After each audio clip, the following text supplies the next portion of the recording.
Cambio, con el impulso de Grupo Sura, los invita a imaginar la democracia.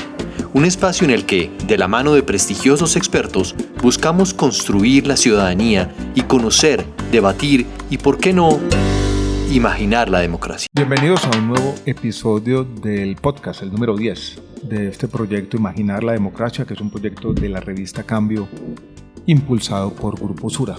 Hoy tuvimos contratiempos, no llegó Patricia Lara, no llegó Sandra Borda, estamos con Mauricio García y Rodrigo Primi. Bienvenidos. Quiero que hablemos hoy de libertad y democracia, un tema que ya hemos tocado en algunos de los episodios anteriores, pero en el contexto de los populismos autoritarios, las democracias liberales. Quiero que hoy nos enfoquemos un poco en las necesidades, posibilidades y extravíos de los estados paternalistas al interior de las democracias. Pero antes de llegar a este tema, yo quiero hablar un poquito en general de la libertad. Aprovechando, Mauricio, una columna que tú escribiste en el contexto de este proyecto sobre la libertad y sobre esa idea de la servidumbre voluntaria, sobre esta idea de que la libertad es, si se quiere, un gusto adquirido. Sí. ¿Cómo se pierde fácilmente la libertad? Sí, la libertad es un concepto muy difícil. Esta idea, incluso católica, del libre albedrío siempre ha sido muy difícil. Los ilustrados del siglo XVIII tenían la idea de que podíamos ser libres y de que Kant tenía la idea de que a través de la razón, con la ayuda de la razón, podíamos ser autónomos, acabar con toda heteronomía, con todo poder que nos influyera y podíamos ser absolutamente libres. Eso es una ilusión difícil, la libertad, y hay un debate pues muy grande en filosofía que no lo vamos a abordar aquí. Sobre el libre albedrío. Sí, sobre los deterministas radicales, los deterministas, digamos, los deterministas radicales que creen que pues no hay nada que hacer. Los libertarios que creen que sí, que hay un libre albedrío y que ese libre albedrío nos guía y que somos autónomos, que es un poco como el lugar común del debate público. Y los deterministas que creen en la responsabilidad y que creen que a pesar de que la libertad es un concepto ficcional muy difícil, pues de todas maneras existe la libertad. Pero me fui un poco por las ramas, si quieres decir. No, porque yo también esta idea política, Mauricio, de qué tanto tendemos a entregar nuestra libertad a una autoridad. Claro, que eso es muy bonito lo de Lavoisier, que era el amigo de Montaigne, esto estamos hablando del siglo XVI, que escribió un texto, él murió muy joven, escribió un texto muy corto de unas 70 páginas que se llama La servidumbre voluntaria, en donde él dice, lo peligroso no es tanto un monarca tirano, oprobioso, que conculca las libertades y que hace lo peor con la población. El fenómeno más grave y más común es el de una población sumisa que voluntariamente sigue al tirano, porque cree en él. Que yo creo que es un tema muy pertinente hoy en día con lo de las redes sociales y con lo del algoritmo y con la capacidad que tienen esos algoritmos, esas redes sociales, cuyos dueños son estos grandes gigantes tecnológicos, para moldear nuestras preferencias, para conculcar finalmente nuestra libertad de manera totalmente voluntaria, porque así lo queremos. Me parece que es un fenómeno contemporáneo muy interesante. Es la misma idea de muchas distopías, es la misma idea de un mundo feliz, claro, de cierto hedonismo sin alma, que es una renuncia a la libertad voluntaria. ¿Qué opina Rodrigo de nuestros instintos liberales o libertarios? Uno de los libros que me influyó de joven y que fue célebre en su época era de Erich Fromm, de El miedo a la libertad, que por otra vía llega a conclusiones semejantes al discurso de la servidumbre voluntaria, que es esa idea de ser libre no es tan fácil, incluso cuando no hay, cuando uno goza de los elementos para ejercer su autonomía y cuando no hay interferencias a las decisiones que uno pueda tomar. Uno puede tender a entregar las decisiones fundamentales en muchos temas a un líder carismático, a un partido, a una religión, porque, digamos, ejercer la libertad implica asumir posiciones y tomar riesgos. O sea, la libertad implica riesgos y a veces uno prefiere la seguridad a los riesgos y eso es un riesgo para la libertad, por ponerlo así paradójicamente. Entonces uno entrega la decisión de su vida a alguien que no lo oriente para que uno tome decisiones, sino que tome las decisiones por uno, que es como la definición clásica del Estado paternalista y o del paternalismo al cual entrega uno sus grandes decisiones. Entonces creo que sí, que ahí hay un debate difícil y complejo. Esos escenarios más complejos y más distópicos hoy están en el centro de las discusiones globales, con un tema, Mauricio, que tú has tocado una y otra vez, que es las redes sociales. Y esta frase de Harari que yo también he repetido una y otra vez, que somos hackeables. O sea, que alguien insidiosamente, porque no es de frente, puede hacernos pensar y hacer ciertas cosas. Y es esta servidumbre, en parte voluntaria, pero que hay detrás un algoritmo. Claro. Creo que Harari también utiliza la frase que nos conoce más de que nosotros nos conocemos a nosotros mismos, que es inquietante. Sí. A mí a veces me ha parecido que esa visión es quizás demasiado pesimista. Quizás supone de manera, no sé, sin toda la evidencia de que somos hackeables, de que no tenemos mecanismos de defensa ante esos intentos insidiosos de controlarnos. Sí. Sí, yo creo mucho en esa inscripción que hay en el panteón griego de conócete a ti mismo, que es esa cosa socrática de que es muy importante saber uno cómo es. Y que es difícil. Y que es difícil. Que los sabios de la antigüedad intentaron dar respuesta a esa pregunta tan difícil. Pero yo creo que es una pregunta fundamental. Porque, por ejemplo, si uno diseña instituciones sociales, es muy importante saber cómo es la naturaleza humana. Si yo creo que la naturaleza humana es buena, bondadosa, como un poco como lo que creía Rousseau, aunque esto es una caricatura, pues diseño unas instituciones para ese tipo de personas. Pero si creo que lo que mueve al ser humano es la codicia, la envidia, las ansias de gloria, pues diseñó otro tipo de instituciones. A mí me parece que esa es una pregunta fundamental y yo creo que la revolución cognitiva ha dado respuestas, no totales por supuesto, pero ha dado muchas respuestas a eso.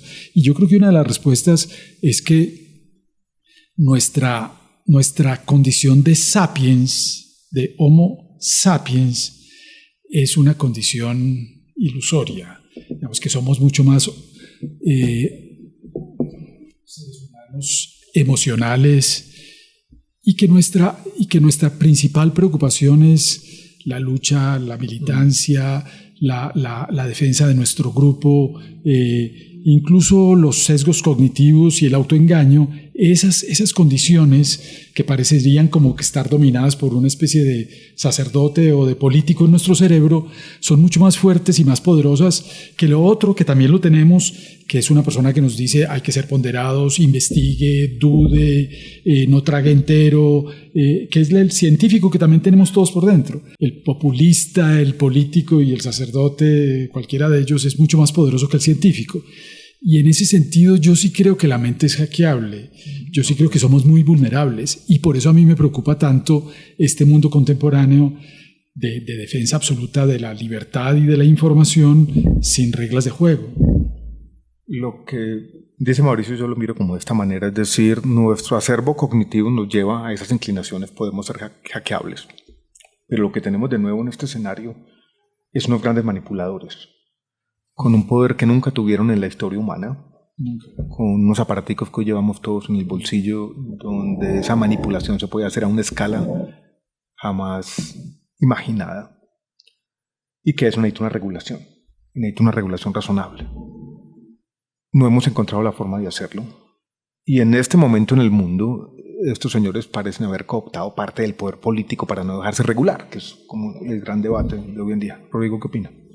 No, yo creo que esto, por retomar el tema de nuestro podcast, que es imaginar la democracia, obliga a repensar estructuras democráticas o estructuras institucionales que permitan enfrentar esos riesgos que yo comparto que son reales. O sea, los riesgos que puede tener alguien como Elon Musk que controla la red más poderosa o una de las redes más poderosas del mundo que es el antiguo Twitter o X o el control de Facebook y que todos esos estén aliados con el poder económico y el poder político. Eso me parece particularmente riesgoso.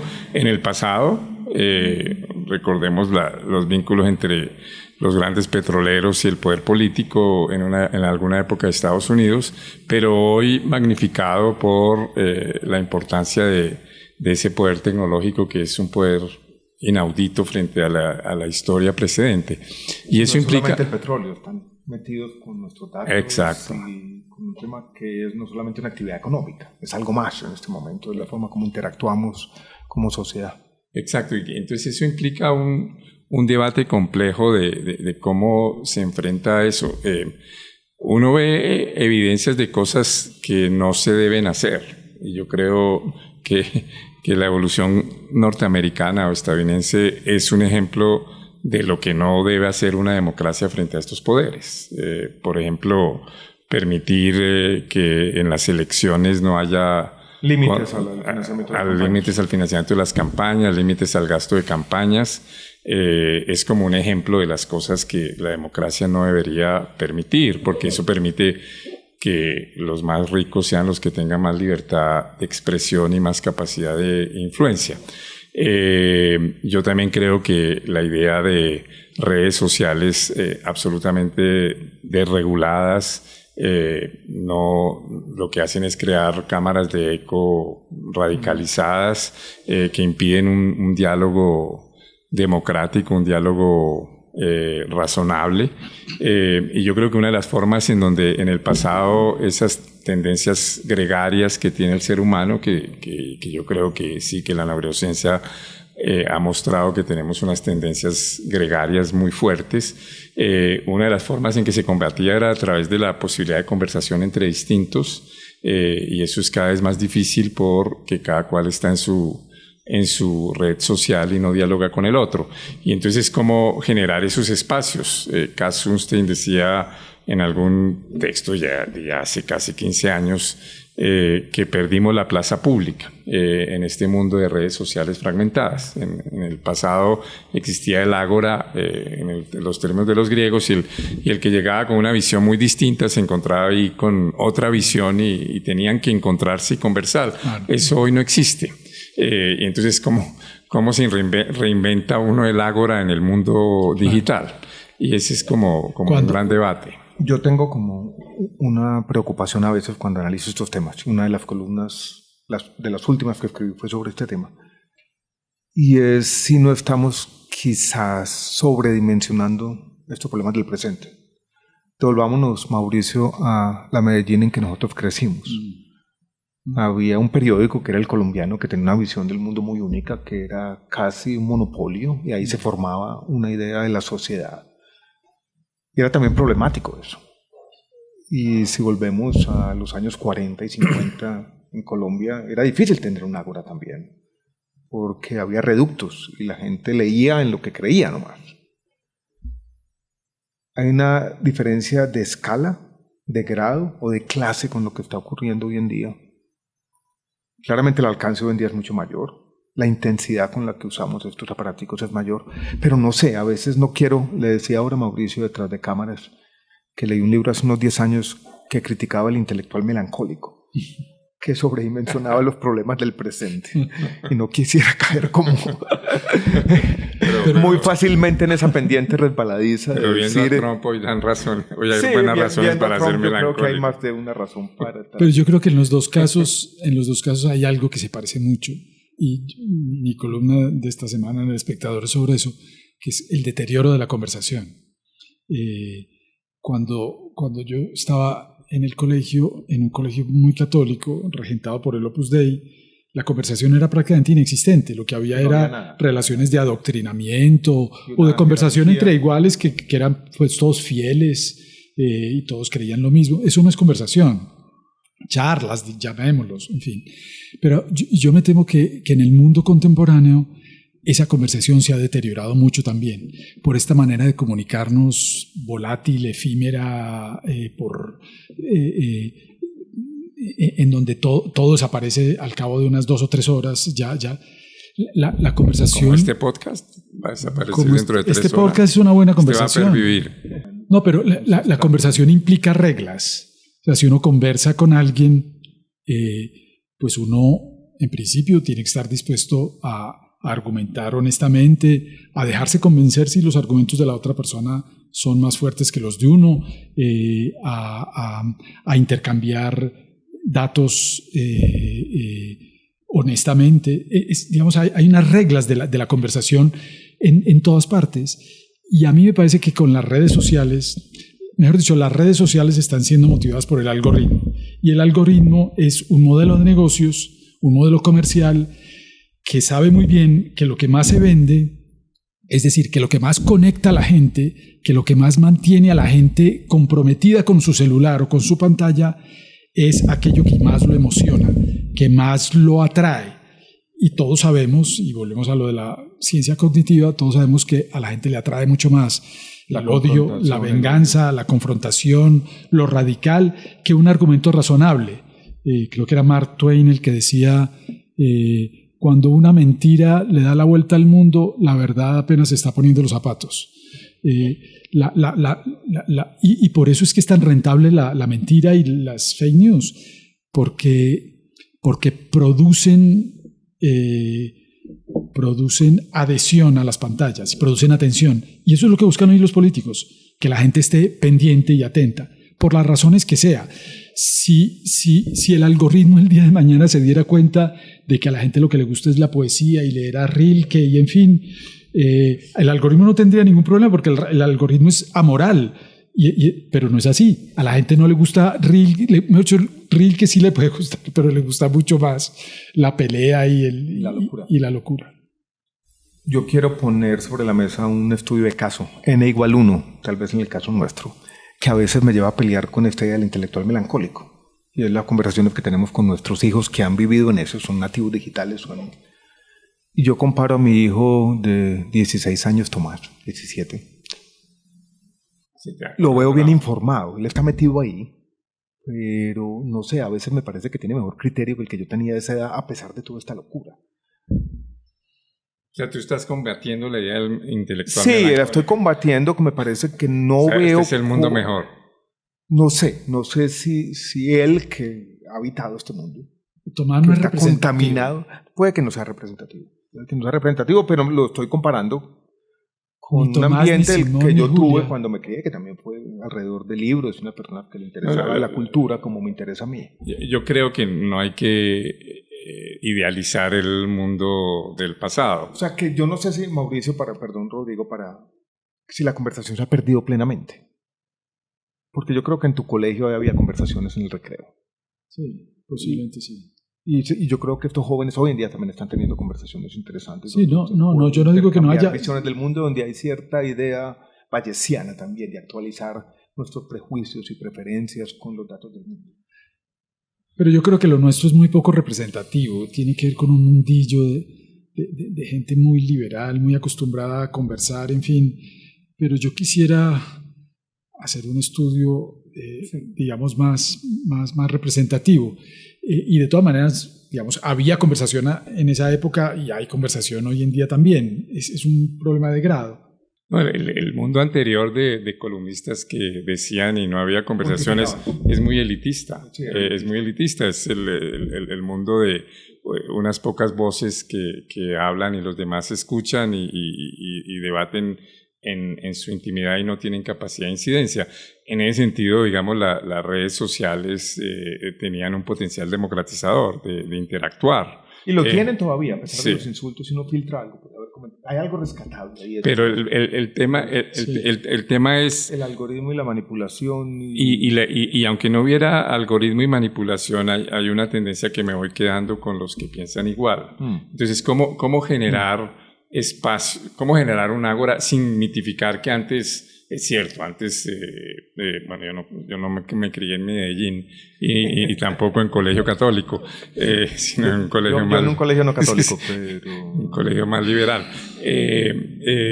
Pero también aquí al menos en Bogotá, si uno podía decir, había periódicos partidistas, pero varios. Entonces el que iba a comprar un periódico iba a comprar el Siglo, pues veía El Tiempo y veía Alternativa, y entonces eso generaba como un espacio de visiones distintas. Lo que yo creo que genera ahora la red social y el algoritmo es que yo puedo estar en este espacio y creer que ese es todo el mundo. Pues yo les hago una pregunta. ¿Ustedes se imaginan hace 40 o 50 años algo parecido a lo que pasó esta semana? Un presidente de un país democrático, los Estados Unidos, dice en un discurso de 2 minutos 3 grandísimas mentiras. Una de ellas es que el presidente de un país invadido, Ucrania en este caso, fue el que causó la guerra. Y que es un dictador. Que es un dictador. Y que el dinero que está recibiendo es en realidad 4 veces más de lo que en realidad está recibiendo. Y eso mañana... Seguramente habrá unos columnistas que lo comenten, en fin, pero eso pasaba antes. O sea, sí. que alguien con esa impunidad, salvo en un país totalitario, digamos, estoy hablando de un gran país supuestamente democrático de Occidente, eso podía pasar digamos, en la Unión Soviética pasaba todos los días, o en Cuba, pero que en la democracia un gran representante de un país democrático dijera eso con relativa impunidad. Pero el tema es de redes sociales o también el tema es de estructuras institucionales. O sea, porque es que el sistema de gobierno gringo con presidencialismo y bipartidismo es también el que le permite tal impunidad a Trump. En otro sistema podría eso generar un debate de la coalición de gobierno en un régimen más parlamentario, y en esa coalición de gobierno que salgan algunos de los partidos. Ya con este primer ministro no podemos seguir. Entonces, yo también creo que ahí hay cosas que tienen que ver no solo con las redes sociales, sino con estructuras institucionales, y lo planteo porque por ahí uno puede plantear una reflexión que ayude a compatibilizar libertad, redes sociales, que pues estamos en ellas. Pero ¿qué presidente mentía de manera tan flagrante como este en los Estados Unidos? ¿En qué presidente la mentira era una política de Estado? Yo no creo. Sí. El macartismo en Estados Unidos no fue un presidente, pero fue una forma de mentira, y que una teoría de conspiración se tomara la política, por ejemplo. Y durante un buen tiempo. Y era asustadora por otros mecanismos. De locura, sí, empezó a acusar a todo el mundo. Yo he contado una historia que me encontré por casualidad cuando escribí sobre Stefan Zweig, y era en la biografía que le escribió Michel de Montaigne, que es muy cortica, no la terminó, de 80 páginas, la dejó ahí sobre su escritorio antes del suicidio. Sí, Michel de Montaigne hablaba de cómo la imprenta, una tecnología de comunicación, había enloquecido a la Francia que le tocó vivir. Y había sido como una de las causas de la guerra religiosa que vinieron después, los panfletos. No hubo ya conversación. Y cuando Stefan Zweig leyó eso, dijo: lo mismo pasó en mi época con la radio. Exacto. Que le abrió el camino al nazismo, de alguna manera. Y fue una tecnología que permitió mentir en esa época, industrialmente. Y envenenó a todo el mundo. Y la analogía eran las redes sociales. Y la idea que tuve fue como épocas de locura, cuando la humanidad está aprendiendo a usar una tecnología de comunicación. Y he repetido como eso. Pero he tratado también de combatir eso, como si fuera tan... Es la tesis esa analogía. Es la tesis de Harari. Que información, e incluso más información, no quiere decir más verdad. La información... no pasó eso en la imprenta, no pasó eso en la radio, en fin. Y a lo mejor estamos aprendiendo con las redes sociales. Es posible. Y que la época de las tecnologías de información es también la época, paradójicamente, de las tecnologías de desinformación. Sí, yo lo que creo, y es lo que sostiene también Harari, yo lo que creo es que la información necesita como regla, como la conversación necesita reglas. Y unas redes sociales en donde todo es tan emocional, en donde ha crecido tanto la emocionalidad en la supuesta conversación, o en la manera como, o en la charla, o en la manera como estamos comunicándonos, no va de la par con con un sistema de creación de reglas. Claro, alguien dirá, bueno, eso sucede cuando surge una nueva tecnología. La construcción de reglas y de instituciones toma mucho tiempo. Lo que pasa es que nos está tocando una época en donde no vemos por ningún lado ese horizonte de gente creando reglas para detener esta cantidad de locos. O creando mecanismos. O sea, puede ser no solo reglas, sino mecanismos, que son difíciles. Reglas también. No son reglas. Son, por ejemplo, una forma de combatir la difusión de mentiras es que haya actores poderosos que hagan labores de verificación. Entonces, uno fortalecer esas labores. Hay también temas de educación ciudadana, digamos, tratar de... ya los ciudadanos no necesitan información, la información está por todos lados, pero aprendan a distinguir, analizar y cómo se hace eso en la formación educativa. Entonces hay temas de cultura y, claro, temas de instituciones. Y yo creo que ese es uno de los desafíos de las democracias contemporáneas, porque ahí están las tecnologías de la información, ahí están los riesgos. Y tenemos que ver qué instituciones construimos o qué ajustes institucionales y culturales necesitamos para enfrentarlos, y no hay respuestas fáciles. El primero es que se dejen controlar, es que permitan que haya instituciones que los controlen. Si nadie sabe cómo es el algoritmo, si son unos ingenieros por allá metidos que construyeron el algoritmo, yo sí creo que tiene que haber un poder. O sea, como la idea clásica de democracia, la idea incluso francesa, de que un poder muy fuerte de la sociedad civil necesita un contrapoder del Estado que lo controle, que era un poco lo de la Loi Chapelier, que es el Estado. En Francia pueden haber exagerado eso, y es que el Estado tiene que estar por encima de todos los poderes civiles. No puede haber un poder civil tan poderoso que sea más poderoso que el Estado, porque eso ya es una contradicción en los términos.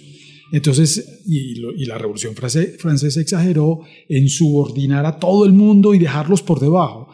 Debe haber posiblemente unos poderes con más poder que otros, pero permitir que un poder hiperpoderoso como estas gigantes de la tecnología sea capaz de ser más poderoso que el Estado, a mí me parece una teoría antidemocrática. Y no hemos metido aquí la inteligencia artificial, que ha sofisticado la forma de mentir. O sea, es una tecnología que está haciendo más difícil incluso la regulación y que nos está imponiendo desafíos nuevos todos los días de chequeo. Sí. Chequeo, y ahora con eso que llaman deepfakes, ya en Colombia están llegando.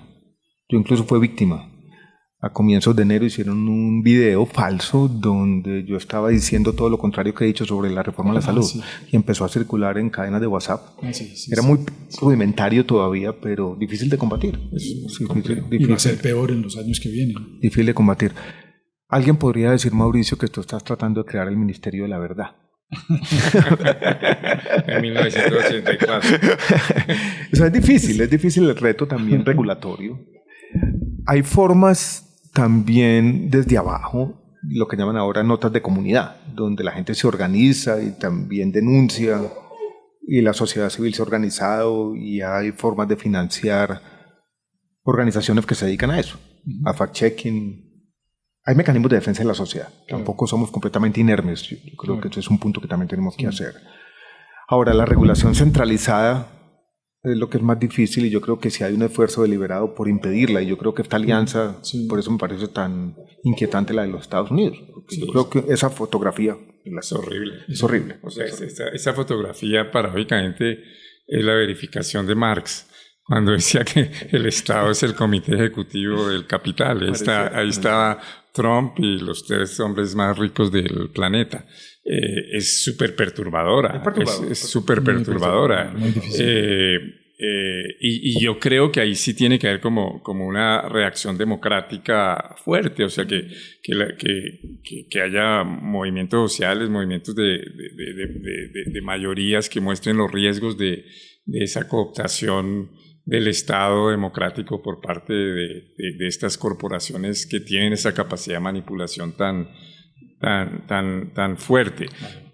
Por eso tiene algo de razón ese último libro de Varoufakis, el exministro de Finanzas de Grecia, que dice que ya no estamos en el capitalismo sino en el tecnofeudalismo.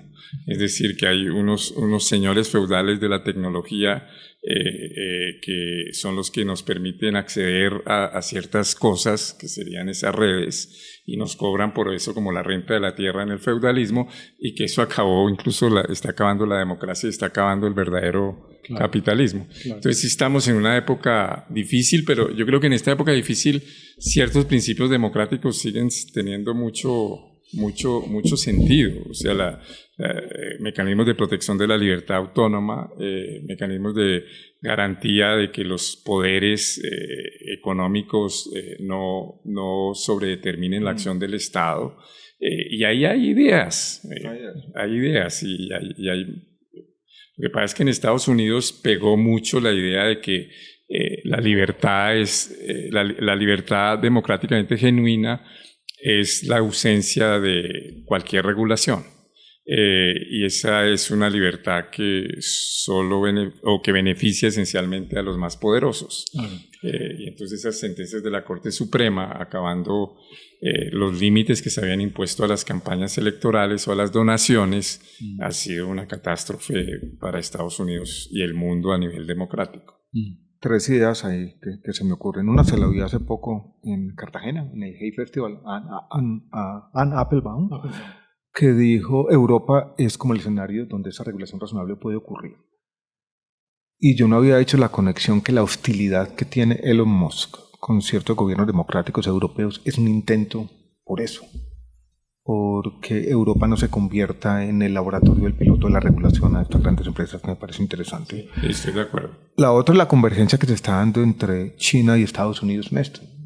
Aquí es la cooptación del Estado por parte de los gigantes tecnológicos. En China es la cooptación por parte del Estado de esos empresas que son públicas, y el uso por parte del Estado los gigantes tecnológicos. Los crean ellos y los utilizan para fines parecidos. Entonces, como 2 escenarios distópicos en un país y el otro, que por caminos distintos llegaron a más o menos lo mismo. Me parece interesante. Y la tercera. Y en los dos, antes de la tercera, y en los dos casos, de China y de Estados Unidos, se conculca en buena medida la libertad. En China, porque los algoritmos están destinados a convencer a la gente de las ideas del Partido Comunista, y en los Estados Unidos, porque el algoritmo y las redes de comunicación están destinadas un poco a la sumisión voluntaria, consumista, para que la gente simplemente acepte el sistema. Completamente. El tercero es uno más problemático y tiene que ver con la pandemia, donde hubo en Facebook y en Twitter en su momento intentos regulatorios, porque había que resguardar el bien público, la salud pública, y hubo información que se censuró de manera deliberada. Y muchos de quienes hoy están en esta idea anárquica de que cualquier tipo de regulación centralizada es perjudicial, utilizan ese como un estudio de caso.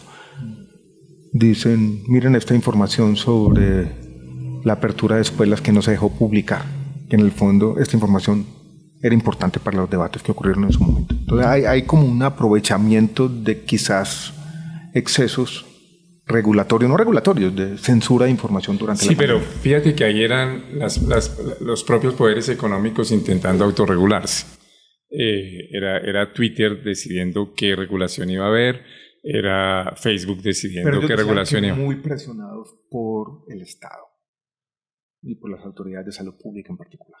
Dicen ellos, sí. Yo no conozco la historia. Pero es razonable además que el Estado restringa cierta información. Yo también creo, y sobre todo en un momento tan difícil como la pandemia. Incluso los individuos. Y donde básicamente había todo tipo de argumentos antivacunas y locuras. Sí. Tenía sentido que en ese momento algo se restringiera. Incluso los individuos. Montaigne decía: yo no quiero saber todo. Pero que no quieras saber todo no quiere decir que te prohíban lo que vas a saber. No, pero no quiero tener toda la información.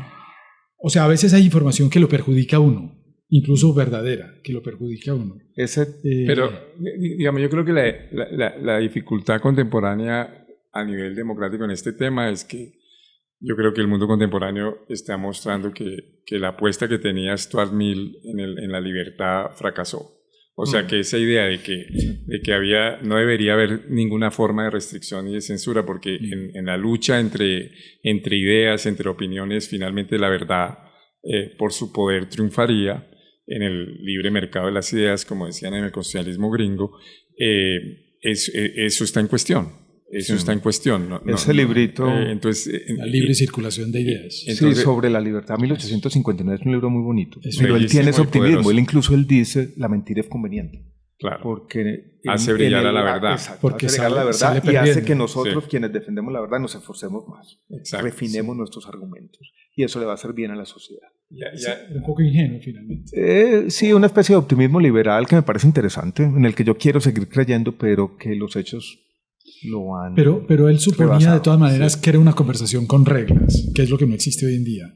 Es decir, que eran sujetos razonables, honestos, que estaban dispuestos a conversar. Y entonces él dice, en ese contexto, esas reglas son válidas. Lo que él no estaba previendo es esto de las redes sociales, en donde no hay prácticamente conversación. Y él lo que decía es, uno puede burlarse de las opiniones de los demás, puede caricaturizarlas, puede interpretarlas como quiera, pero nunca suprimirlas.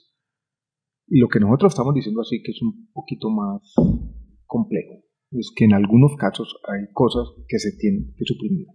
Y tiene que haber una autoridad central que suprima ciertas falsedades. Y no es fácil implementar, es una idea en la que todos estaríamos de acuerdo por llevarla a la práctica. Y no es el Ministerio de la Verdad. Pero para que se parece. No. Sí, ese es el...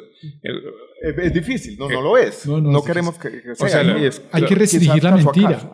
No hay que imponer la verdad, hay que restringir la mentira. Pero cuando uno juzga que algo es mentira... ¿Cómo restringe uno la mentira? No es fácil. Ese es el debate difícil. Por eso, digamos, uno podría... Lo menos riesgoso, de pronto no es lo más eficaz, es fortalecer esos contrapesos a nivel social, como mecanismos de fact-checking o canales públicos no gubernamentales. Yo, por ejemplo, trato de ver los canales públicos no gubernamentales europeos para tratar de tener información un poco más objetiva. ¿El canal público colombiano? No, pero porque no es no gubernamental. Pero porque es gubernamental. Sí, con la propaganda también. Y es gubernamental. No tiene la autonomía e independencia que debe tener un canal público no gubernamental, como la Deutsche Welle o como la BBC. Entonces, yo creo que si uno fortalece cosas como cosas semejantes a la BBC, que entonces la gente que quiera tener información, porque hoy tenemos una dificultad, ¿dónde encuentro información veraz sobre Colombia? Cuando hay información manipulada que se enfrenta y no tengo el tiempo para contrastarla. Que uno pueda decir, bueno, voy a ver qué dice este medio que no tiene incentivos tan fuertes para manipular y tiene controles y hay estas instituciones de fact-checking. Esos mecanismos pueden ser muy útiles y no son riesgosos o no son tan riesgosos. Entonces yo creo que fortalecer esas cosas, fortalecer una cultura, por ejemplo, de donación pública a medios serios. Como ahora los medios serios no pueden cobrar porque o les queda mucho más difícil, entonces que haya, por ejemplo, yo hago aportes a The Guardian. The Guardian, yo creo que es uno de los mejores periódicos del mundo y que hace un esfuerzo de mantener una ética periodística de verificación. Es un periódico de acceso libre, pero que puede entrar en quiebra, entonces ellos lo que invitan es a que uno done. Entonces suscríbanse a cambio, suscribirse a instituciones periodísticas serias. Entonces ese es un problema de acción colectiva, de un bien público, que dicen los economistas, siempre es una disciplina que es compleja. No, que es compleja y básicamente dice siempre van a estar financiados los polizontes. Parcialmente, exactamente, sí. Porque hay polizones o hay free ride. Entonces es complejo. Creo que tenemos que terminar ya la conversación. Sí, ahora están de moda hay una alarma por aquí que te está entrometiendo. Espontánea, pero creo que nos está llamando la atención. Ahora están de moda los chatbots, donde uno conversa con filósofos. No sé si existe uno de John Stuart Mill, pero sería bueno preguntarle sobre este mundo extraño. Sí. ¿Qué diría? ¿Qué diría hoy Stuart Mill sobre libertad de expresión? Yo creo que él mantendría mucho su posición contra el paternalismo. No se metan en mi autonomía. Yo decido sobre mi cuerpo, yo soy sobre mi cuerpo, y sobre mi mente quizás también. Pero no creo que fuera hoy tan ingenuo, porque nunca lo fue, sobre el tema de que la forma de proteger la libertad, la mejor forma de proteger la verdad era una libertad de expresión sin límite, sin ninguna restricción. Creo que hoy lo pensaría distinto, y creo que esa es una gran discusión. No tenemos tiempo, pero me parece que esta conversación también se debe llevar a otros ámbitos como las universidades. ¿Qué debería ser la educación, en particular la educación superior, para enfrentar este problema? Esa educación en el escepticismo, yo creo que es un tema para un próximo podcast. Sí. Por ahora, Mauricio, Rodrigo, muchas gracias, que nos están haciendo muchos ojitos por aquí, nuestros controladores, ¿no? Nos están restringiendo nuestra libertad de echar carreta. Un abrazo a todos y gracias por la atención.